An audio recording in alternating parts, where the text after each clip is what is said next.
ஐயனார் துணையில் வானதி புது வண்டியை எடுத்துகிட்டு பாண்டிகிட்ட காட்டுறதுக்காக வராங்க.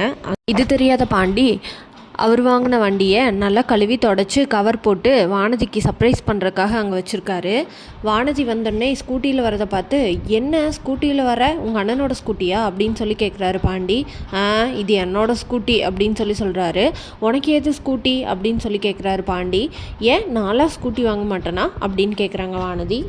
இது டாக்டரோட வண்டி பாண்டி, அவர் கார் வாங்கிட்டாரா, அதனால் இந்த வண்டி எனக்கு யூஸ் இல்லை, அதனால் நீங்கள் வச்சுக்கோங்க வானதி அப்படின்னு சொல்லி கொடுத்துட்டாரு. சும்மா கொடுத்தாரா?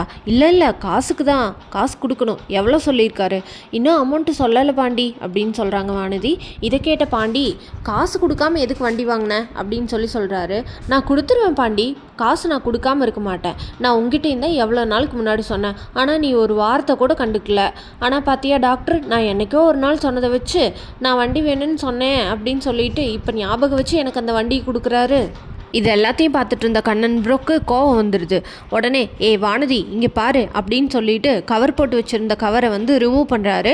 இங்கே இருக்க வண்டியை பாரு, இது உனக்கு தான் வாங்கினது அப்படின்னு சொல்லி சொல்கிறாரு. அண்ணன் எவ்வளோ நேரமாக இந்த வண்டியை ரெடி பண்ணி வச்சுருக்காரு தெரியுமா, நீ என்னமோ புதுசாக டாக்டர் கொடுத்த வண்டின்னு எடுத்துகிட்டு ஓவராக பண்ணிகிட்ருக்க அப்படின்னு சொல்லி சொல்கிறாரு. ஐயா என்ன ப்ரோ, என்னை வச்சு என்ன காமெடி பண்ணிகிட்ருக்கீங்களா, இவனுக்கெல்லாம் என் மேலே அக்கறையே இல்லை அப்படின்னு சொல்கிறாங்க வானதி. வானதி இங்கே பாரு கம்மனரு அப்படின்னு சொல்லி ரொம்ப அப்செட் ஆயிடுறாரு பாண்டி. ஏற்கனவே இந்த டாக்டரை பாண்டிக்கு சுத்தமாக பிடிக்கல. இப்போ வானதி பண்ணுறதையெல்லாம் பார்த்தா பாண்டிக்கும் வானதிக்கும் நடுவில் இந்த டாக்டர்னால பெரிய பிரச்சனையே வரும் போலையே. இதுக்கு நடுவில் சேரன் அண்ணா வீட்டில் இருக்கும்போது சோழன் எப்பயும் போல் பேசுகிறாரு. அப்போ சோழன் அண்ணா இதுக்கு நடுவில் சோழன் சொன்னதை கேட்ட சேரன் ரொம்ப அப்செட்டாகவே இருக்கிறாரு.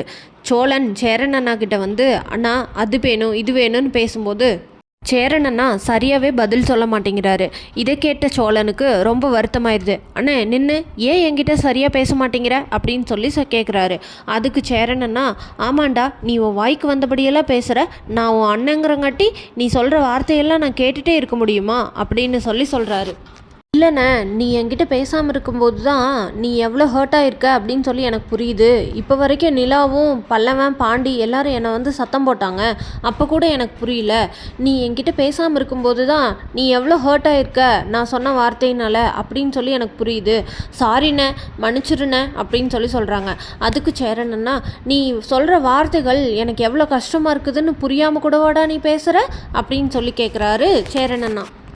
இல்லைண்ணே, நிலா விஷயத்தில் நான் கொஞ்சம் செல்ஃபிஷாக தான் இருக்கிறேன் அப்படின்னு எனக்கே தெரியுது. ஆனால் இருந்தாலும் என்ன பண்ணுறது, எனக்கே ஒரு பயமாக இருக்குது.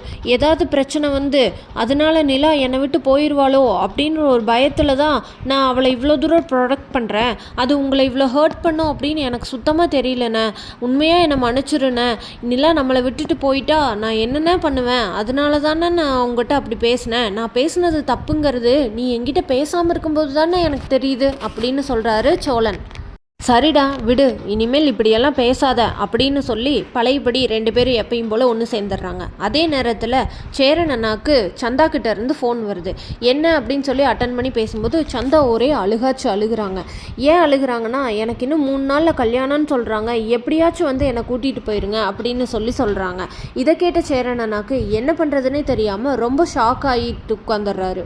இதை கேட்டு வீட்டில் இருக்கவங்க எல்லாரும் இதை சும்மா விடக்கூடாது, நம்மக்கிட்ட என்ன சொன்னாங்க, 6 மாதம் உங்களுக்கு நாங்கள் டைம் தரோன்னு சொல்லிட்டு யாருக்கு தெரியாமல் இப்படி திருட்டுத்தனமாக கல்யாணம் பண்ணி வைக்க போகிறாங்களா, இதை நம்ம சும்மா விடக்கூடாது, வாங்க இங்கிருந்து என்ன பண்ண போகிறோம், எல்லாரும் கிளம்பி போய் கல்யாணத்தை எப்படியாவது நிறுத்திடலாம், சேரன் அண்ணாக்கு சந்தா தான், என்ன இருந்தாலும் பார்த்துக்கலாம், வாங்க போகலாம் அப்படின்னு சொல்கிறாரு சோழன். இதை கேட்ட பாண்டியனும் பல்லவனும் ஆமாம் எல்லாரும் போகலாம் வாங்க அப்படின்னு சொல்கிறாங்க.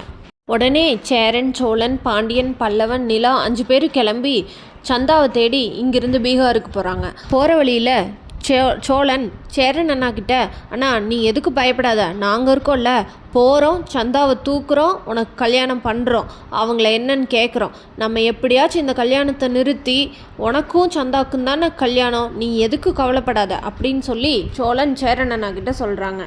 அங்கே போய் பார்த்தா கிராமமே வெறிச்சோடி கிடக்குது. அங்கே யாருமே இல்லை. அங்கே ஏதோ ஒரு 2 லேடிஸ் மட்டும் வராங்க. அவங்கக்கிட்ட போய் இங்கே சந்தா வீடு ஏன் பூட்டியிருக்கு அப்படின்னு கேட்குறப்ப அவங்க என்ன சொல்கிறாங்கன்னா, சந்தாக்கு இன்றைக்கி கல்யாணம் அப்படின்னு சொல்கிறாங்க. அவங்க போய் சந்தாவோட கல்யாணத்தை தடுத்து நிறுத்துவாங்களா இல்லை அனிஷ் இவங்களுக்கு ஹெல்ப் பண்ணுவானா? அனிஷ் ஏன் இவங்களுக்கு ஃபோன் பண்ணவே இல்லை? இதெல்லாம் தெரிஞ்சுக்கணுன்னா நம்ம சேனலை மறக்காம லைக், ஷேர் அண்ட் சப்ஸ்கிரைப் பண்ணிக்கோங்க.